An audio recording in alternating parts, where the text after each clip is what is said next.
একটু কোটা প্রসঙ্গে আরেকটু কথা বলি। আমাদের তরুণ প্রজন্মকে ভুল বুঝিয়ে মুক্তিযুদ্ধের মুখোমুখি করা হয়েছে, এটা খুবই দুর্ভাগ্যজনক।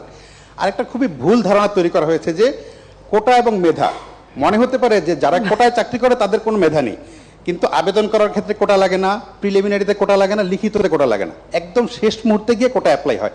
তখন আসলে মেধায় সবাই সমান। এখন আমার সামনে যদি দুইটা অপশন থাকে যে দুইজনই সমান মেধাবী, একজন মুক্তিযুদ্ধের সন্তান, একজন রাজাকারের সন্তান, আমি অবশ্যই মুক্তিযুদ্ধের সন্তানকে চাকরি অবশ্যই, জি সেটা একটা। ফলে মেধা এবং কোটা খুব সহজে মানুষকে বিভ্রান্ত করা যাচ্ছে যে সব মেধাবীরা চাকরি না নিয়ে কোটার চাকরি। আপনাকে খুবই ধন্যবাদ যে আপনারা গত 10-12 দিন ধরে আন্দোলন হচ্ছে, আপনারা অসীম ধৈর্যের সাথে আন্দোলন মোকাবেলা করছেন, এবং যারা আন্দোলন করছে আমি তারা সংক্ষুব্ধ, চাকরি না পেয়ে বঞ্চিত, তাদের ক্ষোভের সাথে আমার খুবই একমত।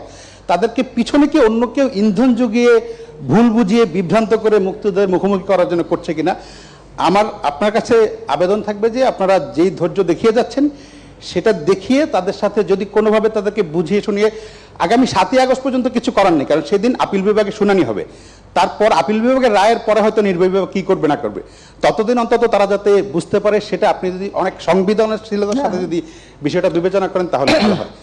অনেক ধন্যবাদ। জি না, এটা ঠিকই যে আসলে মেধা কার কত সেটা পরীক্ষা প্রিলিমিনারিতে হয়, তারপর পরীক্ষা হয়, রেজাল্ট হয়, ভাইবা হয়, সেই সময় যেটা বাস্তব। তো যদি মুক্তিযোদ্ধা সন্তান হয় তো সেই পাবে, আর সবসময় যে সব কোটা পূর্ণ হয় তাও তো না, যেটা বাকি থাকে সেখানে তো ওই তালিকার থেকেই দেওয়া হয়।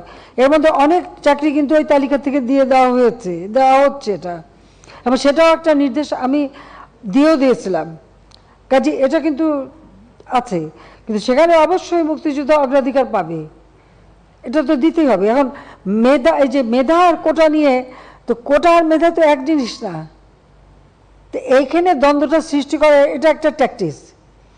তার মানে কি মুক্তিযোদ্ধার সন্তান নাতিপুতিরা কেউ মেধাবী না, যত রাজাকারের বাচ্চারা নাতিপুতি হলো মেধাবী, তাই না? কিন্তু এটা ভুলে গেলে চলবে না যে যাদেরকে মেধাবী না বলছে তাদের হাতে কিন্তু ওরা পরাজিত। যুদ্ধে কিন্তু মুক্তিযোদ্ধারাই জয়ী হয়েছিল, রাজাকাররা জয়ী হয় নাই, তারা পাকিস্তানিদের পদলেহন করেও পরাজিত হয়েছিল। এই কথাটা মনে রাখা উচিত যে তারা তো পরাজিত হয়েছিল, তো তাদের মেধাটা কোথায়? সেটা আমার প্রশ্ন। মাননীয় প্রধানমন্ত্রী, কোটা বিরোধী আন্দোলন চলছে এখন পর্যন্ত।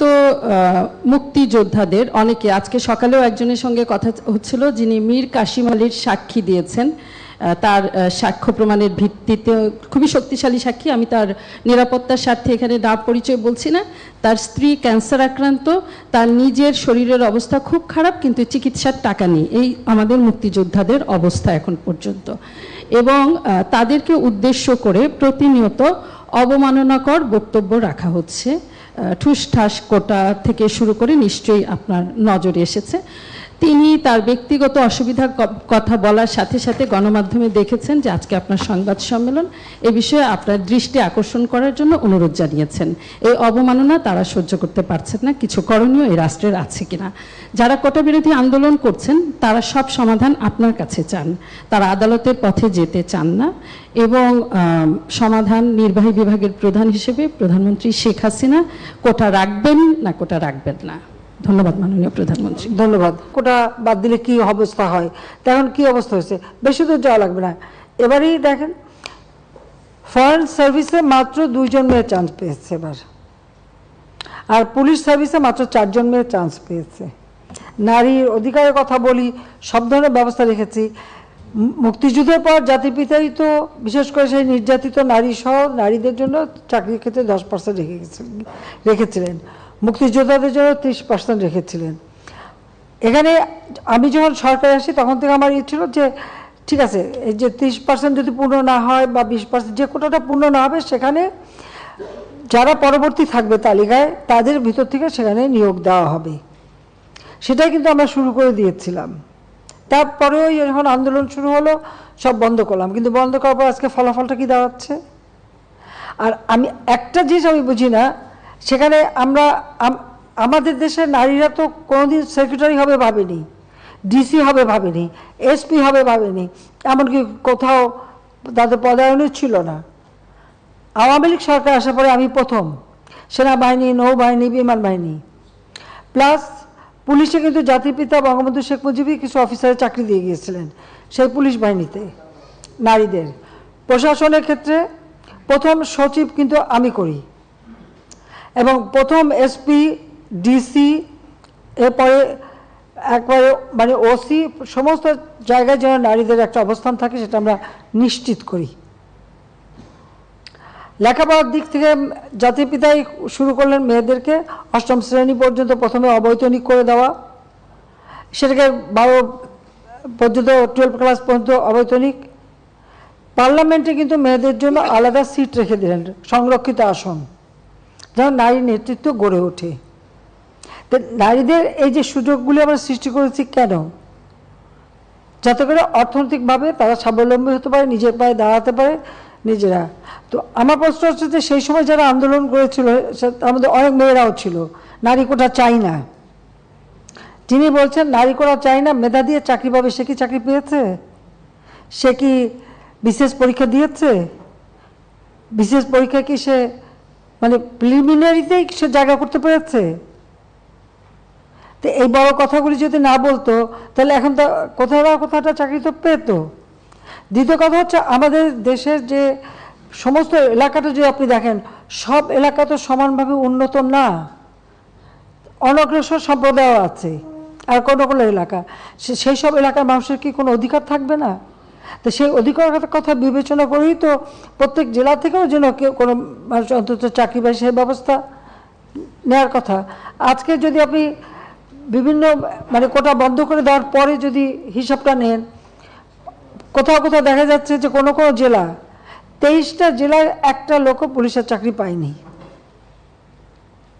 বা প্রশাসন বা কোথাও 42 BCS আমরা স্পেশাল মানে পরীক্ষা নিয়ে শুধু ডাক্তার নিয়োগ দিয়েছিলাম।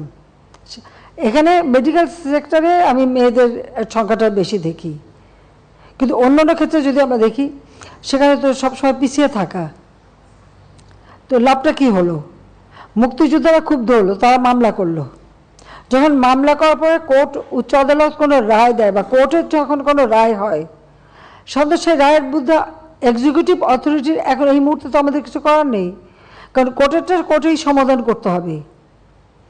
এখন যারা আন্দোলন করছে তারা তো আইন মানবে না, আদালত মানবে না, সংবিধান কি তারা চেনে না, বা একটা কার্যনির্বাহী অর্থাৎ একটা কাজ করতে গেলে তার যে নীতিমালা, বিধিমালা বা ধারা থাকে সেটা, বা একটা সরকার কিভাবে চলে এ সম্পর্কে কোনো ধারণাই এদের নাই, কোনো জ্ঞানই নাই।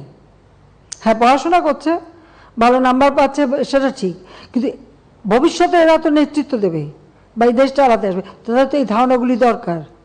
আমাদের সংবিধান কি বলে সেটা তাদের জানা উচিত।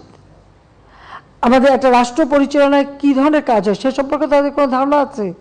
সে ধারণা তো আমরা দেখি না।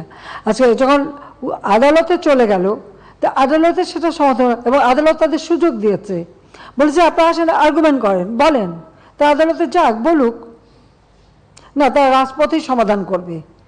আর আমাকে বলছে, আমি সত্যি কথা বলতে কি, আদালত যখন কথা বলেছে, আদালতে যখন চলে গেছে, তার যখন রায় হয়েছে, তো সেই রায়ের বিরুদ্ধে এখন এই মুহূর্তে আমার তো দাঁড়ানোর কোনো অধিকার নাই। এটা তো আমার সংবিধানও বলে না, আমার পার্লামেন্টও বলে না, কার্যপ্রণালী বিধিও বলে না, কিছুই না। যতক্ষণ পর্যন্ত আদালত থেকে সমাধান না আসবে ততক্ষণ আমাদের এখানে কোনো কিছু করার থাকে না। এটা বাস্তবতা, এই বাস্তবতা তাদের মানতে হবে।